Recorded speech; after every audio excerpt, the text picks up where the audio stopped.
3. Recollection of the Sayagga.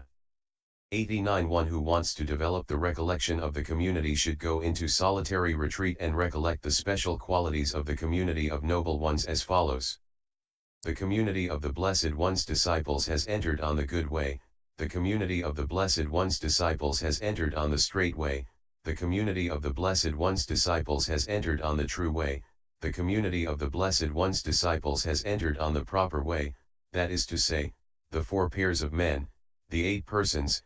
This community of the Blessed One's disciples is fit for gifts, fit for hospitality, fit for offerings, fit for reverential salutation, as an incomparable field of merit for the world. A3 286. Entered on the good, straight, true, proper way. 90. Herein, entered on the good way, supaipanna, is thoroughly entered on the way, suhupaipanna.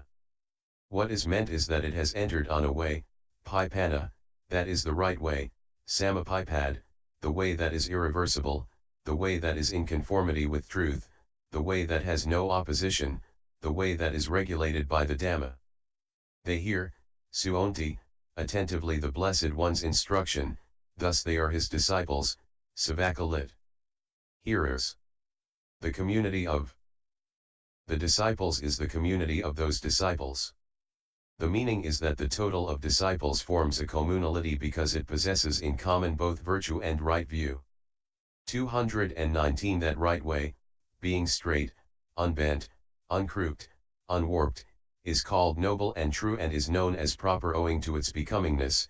Therefore the noble community that has entered on that is also said to have entered on the straight way, entered on the true way, and entered on the proper way. 91. Those who stand on the path can be understood to have entered on the good way since they possess the right way. And those who stand in fruition can be understood to have entered on the good way with respect to the way that is now past, since by means of the right way they have realized what should be realized. 92. Furthermore, the community has entered on the good way because it has entered on the way according as instructed in the well-proclaimed Dhamma and discipline, Dhammavinya, and because it has entered on the immaculate way. It has entered on the straight way because it has entered on the way avoiding the 2 extremes and taking the middle course, and because it has entered on the way of the abandonment of the faults of bodily and verbal crookedness, tortuousness, and warpedness. It has entered on the true way because nibbana is what is called true, and it has entered on the way with that as its aim. It has entered on the proper way because it has entered on the way of those who are worthy of proper acts of veneration. 93. The word yadide, that is to say, equals yani imani. The 4 pairs of men, taking them pairwise, the one who stands on the first path and the one who stands in the first fruition as one pair, in this way there are 4 pairs. The 8 persons, taking them by persons, the one who stands on the first path as one and the one who stands in the first fruition as one, in this way there are 8 persons. And there in the compound purasapagala, persons, the words purasa and pagala have the same meaning, but it is expressed in this way to suit differing susceptibility to teaching.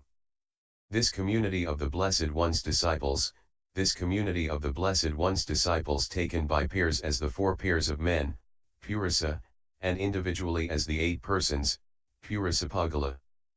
Fit for gifts. 94. As to fit for gifts, etc., what should be brought, anitva, and given, hunatava, is a gift, a hunalit. Sacrifice, the meaning is, what is to be brought even from far away and donated to the virtuous. It is a term for the 4 requisites. The community is fit to receive that gift, sacrifice, because it makes it bear great fruit, thus it is fit for gifts, ahunaya. 95. Or alternatively, all kinds of property, even when the bringer comes, agantva, from far away, can be given, hunatava, here, thus the community can be given to, ahavanaya, or it is fit to be given to by Saka and others, thus it can be given to. And the Brahman's fire is called to be given, sacrificed, to, ahavanaya, for they believe that what is sacrificed to it brings great fruit. 220. But if something is to be sacrificed to for the sake of the great fruit brought by what is sacrificed to it, then surely the community should be sacrificed to, For what is sacrificed, given, to the community has great fruit, according as it is said. Were anyone to serve the fire out in the woods 100 years, and pay one moment's homage to men of self-development, his homage would by far excel his 100 years of sacrifice, dhp 107. And the words ahavaniya, to be sacrificed to, which is used in the schools 36 is the same in meaning as this word ahuniya, fit for gifts, used here. There is only the mere trifling difference of syllables. So it is fit for gifts. Fit for hospitality. 96 Fit for hospitality, pahuniya hospitality, pahuna, is what a donation to visitors is called, prepared with all honors for the sake of dear and beloved relatives and friends who have come from all quarters. But even more than to such objects of hospitality, it is fitting that it should be given also to the community, for there is no object of hospitality so fit to receive hospitality as the community, since it is encountered after an interval between Buddhas and possesses wholly endearing and lovable qualities. So it is fit for hospitality since the hospitality is fit to be given to it and it is fit to receive it.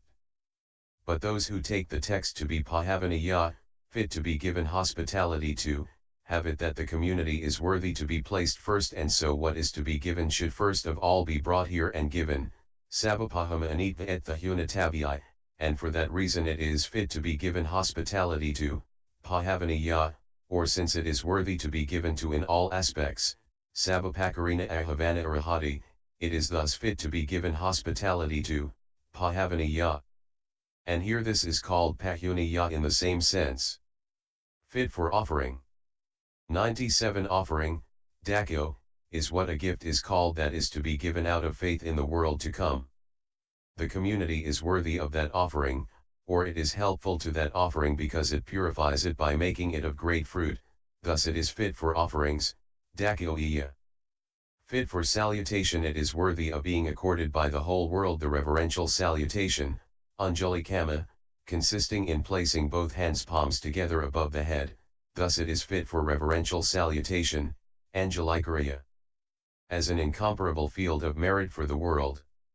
98 As an incomparable field of merit for the world, as a place without equal in the world for growing merit, just as the place for growing the kings or ministers. Rice or corn is the king's rice field or the king's corn field, so the community is the place for growing the whole world's merit. For the world's various kinds of merit leading to welfare and happiness grow with the community as their support. Therefore the community is an incomparable field of merit for the world. 99 As long as he recollects the special qualities of the Sangha in this way, classed as having entered on the good way, etc., 221 Then, on that occasion his mind is not obsessed by greed, or obsessed by hate, or obsessed by delusion, his mind has rectitude on that occasion, being inspired by the Sangha, A3 286. So when he has suppressed the hindrances in the way already described, 66, the jhana factors arise in a single conscious moment. But owing to the profundity of the community's special qualities, or else owing to his being occupied in recollecting special qualities of many sorts, the jhana is only access and does not reach absorption. And that access jhana itself is known as recollection of the Sangha too, because it arises with the recollection of the community's special qualities as the means. 100 When a bhikkhu is devoted to this recollection of the community, he is respectful and deferential towards the community. He attains fullness of faith, and so on. He has much happiness and bliss. He conquers fear and dread. He is able to endure pain. He comes to feel as if he were living in the community's presence. And his body, when the recollection of the Sangha's special qualities dwells in it, becomes as worthy of veneration as an aposatha house where the community has met. His mind tends towards the attainment of the community's special qualities. When he encounters an opportunity for transgression, he has awareness of conscience and shame as vividly as if he were face to face with the community. And if he penetrates no higher, he is at least headed for a happy destiny. Now, when a man is truly wise, his constant task will surely be this recollection of the Sayagya blessed with such mighty potency. This is the section dealing with the recollection of the community in the detailed explanation. 4. Recollection of virtue. 101. One who wants to develop the recollection of virtue should go into solitary retreat and recollect his own different kinds of virtue in their special qualities of being untorn, etc., as follows. Indeed, my various kinds of virtue are untorn, unrent, unblotched, unmottled, liberating, praised by the wise, not adhered to, and conducive to concentration, A3 286. And a layman should recollect them in the form of layman's virtue, while one gone forth into homelessness should recollect them in the form of the virtue of those gone forth.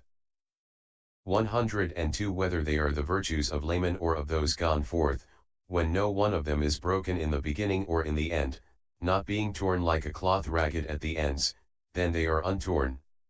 222. When no one of them is broken in the middle, not being rent like a cloth that is punctured in the middle, then they are unrent.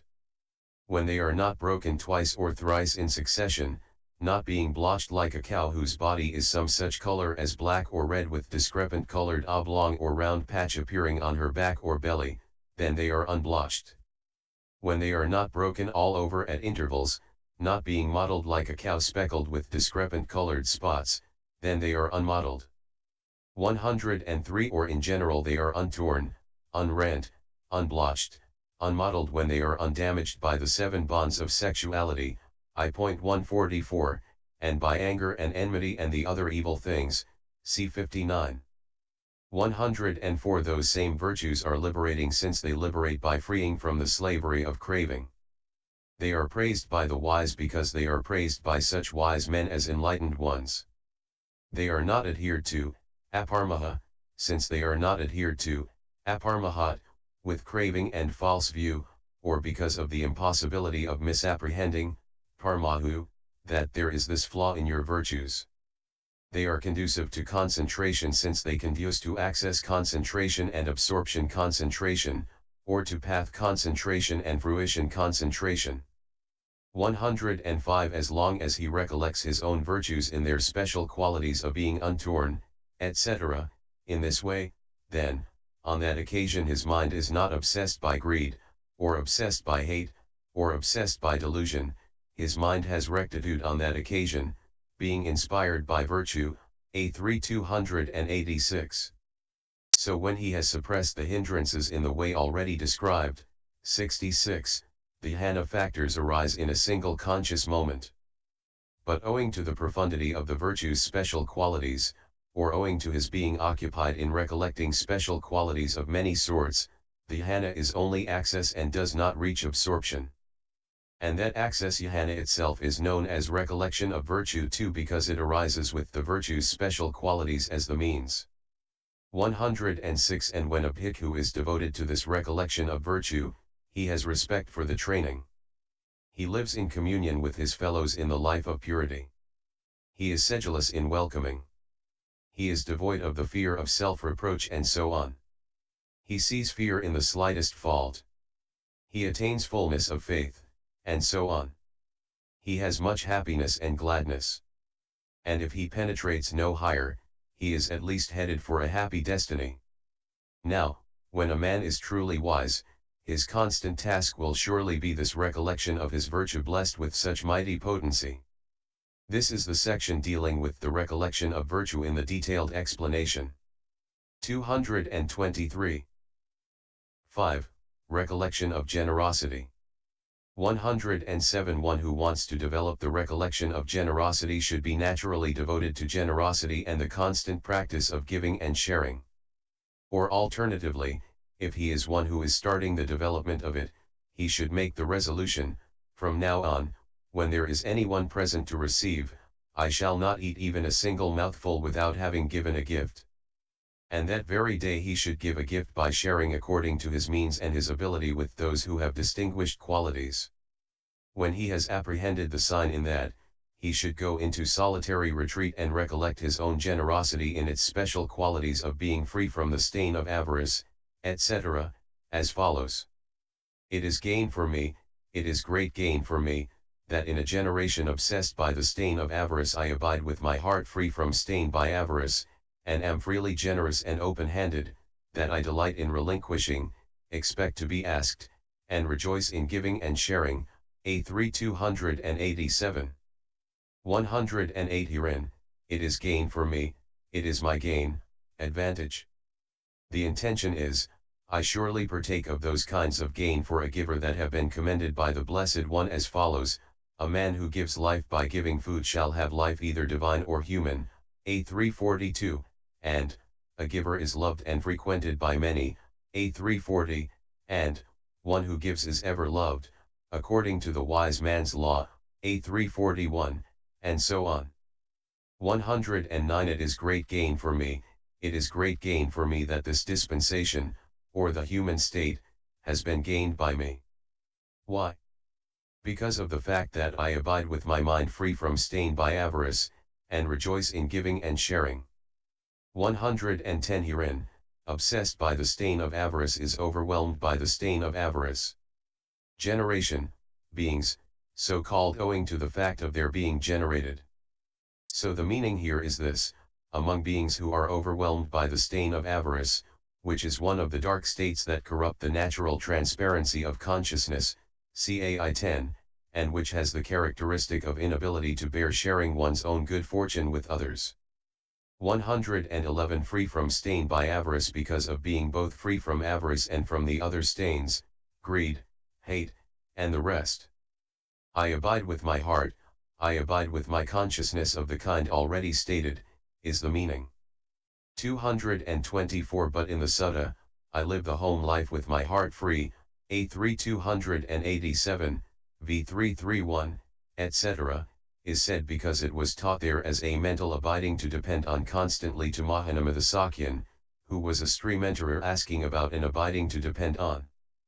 There the meaning is I live overcoming. 112 Freely generous, liberally generous. Open-handed, with hands that are purified. What is meant is, with hands that are always washed in order to give gifts carefully with one's own hands. That I delight in relinquishing, the act of relinquishing, vasajana, is relinquishing, vasaga, the meaning is, giving up. To delight in relinquishing is to delight in constant devotion to that relinquishing. Expect to be asked, yakayaga accustomed to being asked, yakanayaga, because of giving whatever others ask for, is the meaning. Yajayaga is a reading, in which case the meaning is, devoted, yada, to sacrifice, yaja, in other words, to sacrificing, yajana. And rejoice in sharing, the meaning is, he recollects thus, I give gifts and I share out what is to be used by myself, and I rejoice in both. 113 As long as he recollects his own generosity in its special qualities of freedom from stain by avarice, etc., in this way, then, on that occasion his mind is not obsessed by greed, or obsessed by hate, or obsessed by delusion, his mind has rectitude on that occasion, being inspired by generosity. A3 287. So when he has suppressed the hindrances in the way already described, 66, the jhana factors arise in a single conscious moment. But owing to the profundity of the generosity's special qualities, or owing to his being occupied in recollecting the generosity's special qualities of many sorts, the jhana is only access and does not reach absorption. And that access jhana is known as recollection of generosity too because it arises with the generosity's special qualities as the means.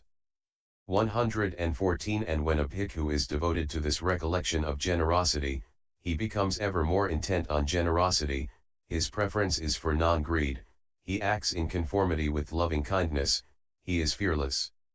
He has much happiness and gladness. And if he penetrates no higher, he is at least headed for a happy destiny. Now, when a man is truly wise, his constant task will surely be this recollection of his giving blessed with such mighty potency. This is the section dealing with the recollection of generosity in the detailed explanation. 225. 6. Recollection of deities. 115. One who wants to develop the recollection of deities should possess the special qualities of faith, etc., evoked by means of the Noble Path, and he should go into solitary retreat and recollect his own special qualities of faith, etc., with deities standing as witnesses, as follows. There are deities of the realm of the four kings, Devakata Maharahaka. There are deities of the realm of the 33, Devatavati Isa. There are deities who are gone to divine bliss, Yama, who are contented, Tasita, who delight in creating, Nimanarati, who wield power over others' creations, Paranimatavasavati. There are deities of Brahma's retinue, Brahmakayaka. There are deities higher than that. And those deities were possessed of faith such that on dying here they were reborn there, and such faith is present in me too. And those deities were possessed of virtue, of learning, of generosity, of understanding such that when they died here they were reborn there, and such understanding is present in me too. A3 287. 116. In the Sutta, however, it is said, on the occasion, Mahanama, on which a noble disciple recollects the faith, the virtue, the learning, the generosity, and the understanding that are both his own and of those deities, on that occasion his mind is not obsessed by greed. A3 287. Although this is said, it should nevertheless be understood as said for the purpose of showing that the special qualities of faith, etc., in oneself are those in the deities, making the deities stand as witnesses. For it is said definitely in the commentary, he recollects his own special qualities, making the deities stand as witnesses. 117. As long as in the prior stage he recollects the deity's special qualities of faith, etc., and in the later stage he recollects the special qualities of faith, etc., existing in himself, then, on that occasion his mind is not obsessed by greed, or obsessed by hate, or obsessed by delusion, his mind has rectitude on that occasion, being inspired by deities. A3 288. So when he has suppressed the hindrances in the way already stated, 66, the jhana factors arise in a single conscious moment.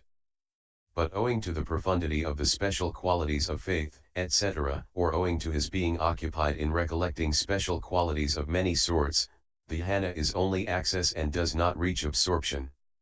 And that access jhana itself is known as recollection of deities too, because it arises with the deity's special qualities as the means. 226. 118. And when a bhikkhu is devoted to this recollection of deities, he becomes dearly loved by deities. He obtains even greater fullness of faith. He has much happiness and gladness. And if he penetrates no higher, he is at least headed for a happy destiny. Now, when a man is truly wise, his constant task will surely be this recollection of deities, blessed with such mighty potency. This is the section dealing with the recollection of deities in the detailed explanation. General.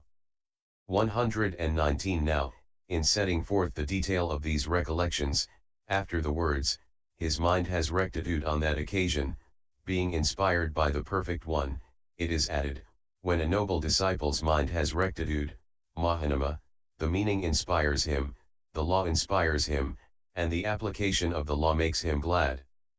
When he is glad, happiness is born in him. A3 285-88. Herein, the meaning inspires him should be understood as said of contentment inspired by the meaning beginning, this blessed one is such since he is, 2. The law inspires him is said of contentment inspired by the text. The application of the law makes him glad is said of both, CFMAI 173.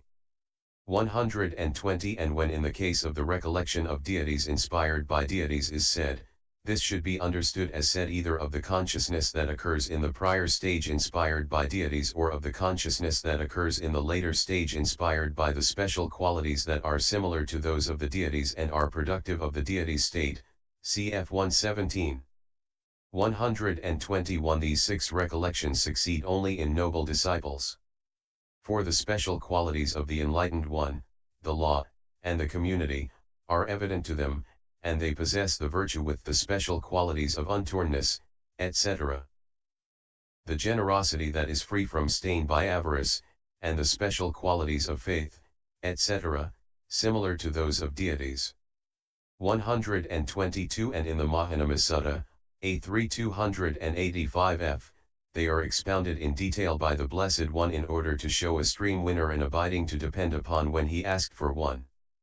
123 Also in the Gedha Sutta they are expounded in order that a noble disciple should purify his consciousness by means of the recollections and so attain further purification in the ultimate sense. Thus, here, Bhikkhus, a noble disciple recollects the Perfect One in this way, that Blessed One is such since he is accomplished. His mind has rectitude on that occasion. He has renounced. 227 Got free from, emerged from cupidity. Cupidity, Bhikkhus, is a term for the 5 cords of sense desire. Some beings gain purity here by making this recollection their prop, A3 312.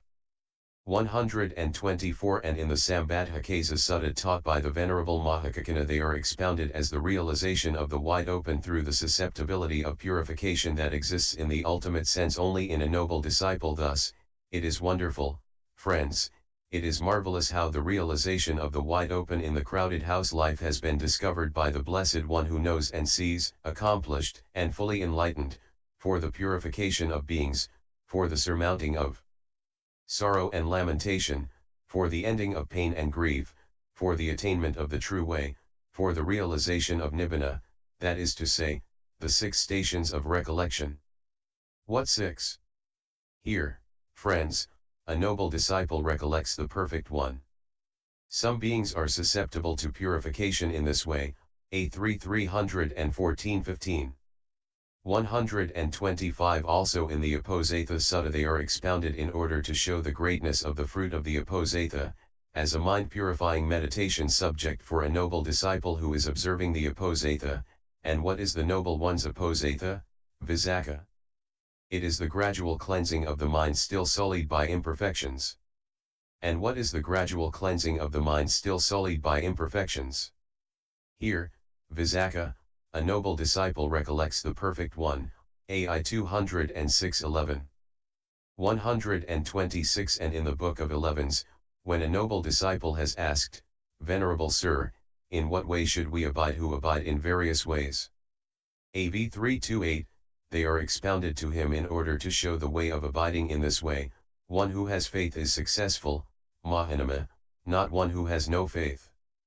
One who is energetic. One whose mindfulness is established. One who is concentrated. One who has understanding is successful, Mahanama, not one who has no understanding. Having established yourself in these 5 things, Mahanama, you should develop 6 things. Here, Mahanama, you should recollect the Perfect One, that Blessed One is such since, AV 329-32. 127 Still, though this is so, they can be brought to mind by an ordinary man too, if he possesses the special qualities of purified virtue, and the rest. 228 For when he is recollecting the special qualities of the Buddha, etc., even only according to hearsay, his consciousness settles down, by virtue of which the hindrances are suppressed. In his supreme gladness he initiates insight, and he even attains to arahantship, like the elder Vasuddeva who dwelt at Kakandakra. 128 That Venerable One, it seems, saw a figure of the enlightened one created by Mara. He thought, how good this appears despite its having greed, hate and delusion. What can the Blessed One's goodness have been like?